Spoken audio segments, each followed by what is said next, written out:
here at IBC 2010, JVC is obviously a market leader in tapeless technology. What is it that is so special about this tapeless news gathering equipment?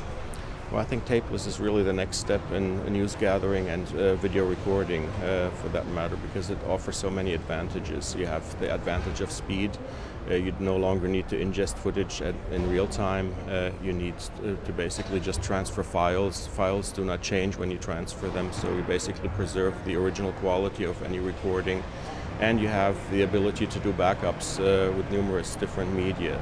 So tapeless is basically the way to work in the news business because it provides speed, accuracy, and you have the ability to back up. And what percentage would you say of your sales are of this kind of tapeless technology? Well, in the last year, basically after launching the GY HM100 and the GY HM700, I would say 80 to 90% of our camera sales are now going to tapeless. Our products like the GY HD series, the GY HD 251, are basically now at the end of their life cycle, and from next year onwards I think we will be selling only non-tape based devices like the GY HM series. And tapeless has been around for a while, hasn't it? How many years roughly? Well, tapeless has been around, I think, for 6 to 8 years. When the first media were introduced, they were very expensive and capacity was very limited, so you only had a few minutes of recording time, which resembled more the capacity of small film rolls than videotapes that offered capacities of hours.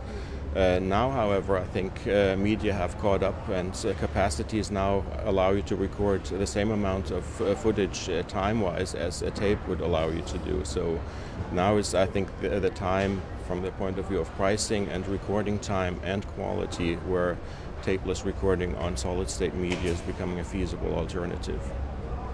And in terms of the news gathering process, what is it that puts tapeless ahead, in your opinion, of gathering on tapes?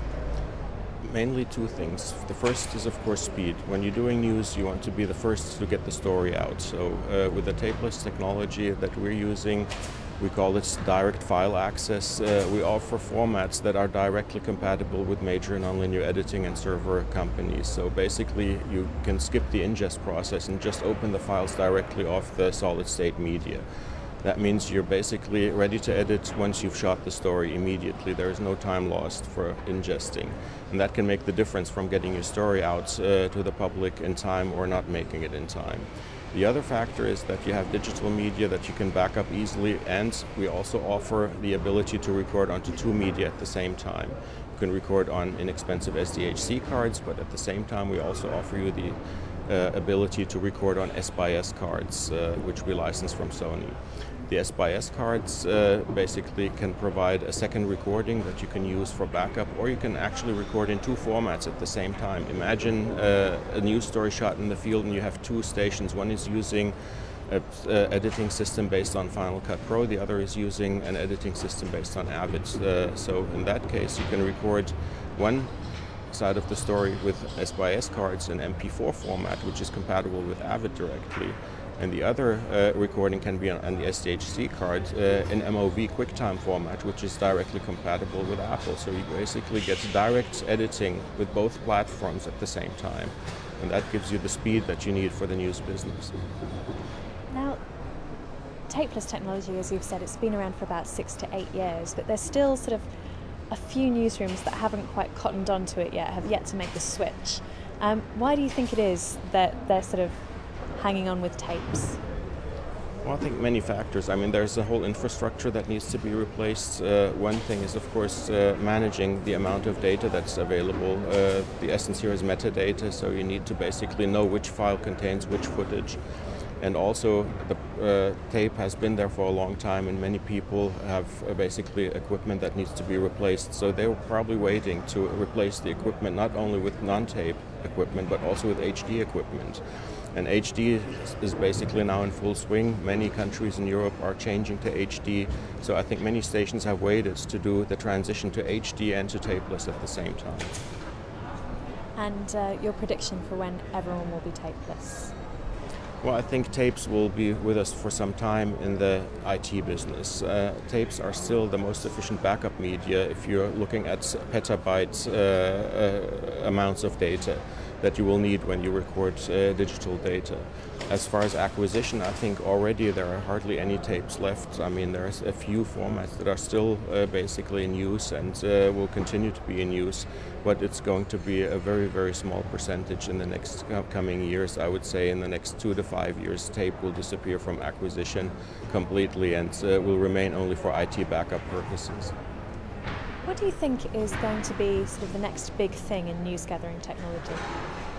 Well, possibly, basically, technologies like GPS integrated in the cameras, metadata that allows you to not only record the actual essence, the footage of the story, but also some ancillary data that you need and that makes it easier to basically separate and get your story out immediately. Then some other things that are happening are basically moves to 3D. And also IT technology, relaying information directly via IT links very quickly and in highly compressed form, but in high quality.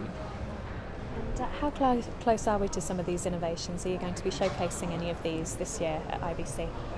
Well, one thing we're showing this year is basically an extension of our GYHM range. The GYHM 700 introduced solid-state recording on SDHC cards. We're now offering an additional camera, which is the GYHM 790, which adds some extra features like Genlock input, timecode in and out, both features actually that you also need not only in the news business but also for recording 3D.